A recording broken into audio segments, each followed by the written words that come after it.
Yeah, I mean, if all AI does is cost reduce by removing the frontline customer service worker and anybody who works with information, your company's doomed because you can't cost reduce your way to greatness. I'm going to bank that soundbite. Maybe I'll put that on a pillow as well. I like to embroider your quotes on pillows now. Glaze them on a plate. I sort of stole that one from Tom Peters, to be fair. Okay. So let's stay on the four threads for a second. So we talked a bit about systems. I feel like I know what empathy is. Do I? Empathy is basically putting yourself in someone else's shoes. It's imagining what it feels like to be them. You know, so if it's taking their pain away, or if it's, a surprise and delight. Is that what we're talking about here? Empathy? Well, yes, you know what it means. What do we do to put it into practice? Because it's not about giving stuff away. Let's think about all the misguided things Amazon has done in the last 12 to 14 months.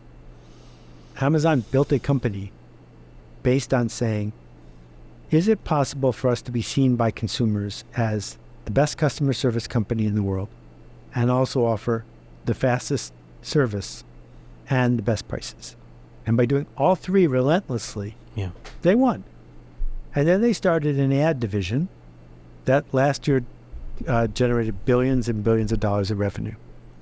According to the great work of Cory Doctorow, now, when you do a typical Amazon search, the best item is 17th on the list. You're going to pass a whole bunch of other things where someone paid to move up. Right. If you're a consumer, they had no empathy for you. They just made it worse. Right. If you're an advertiser, what they're saying to you is, if you want anybody to come to the product you sell, you're going to have to pay us. Right. And that's not good for them. And then they also say, and by the way, you're not allowed to sell your products anywhere else for cheaper than here, which means that the only way to pay for those ads is to raise your prices somewhere else, which means that in the short run, Amazon will do better. None of this has any empathy for anybody except their shareholder. Yeah. That's not a sustainable long-term way to approach the marketplace. That's what a monopolist does. Yep.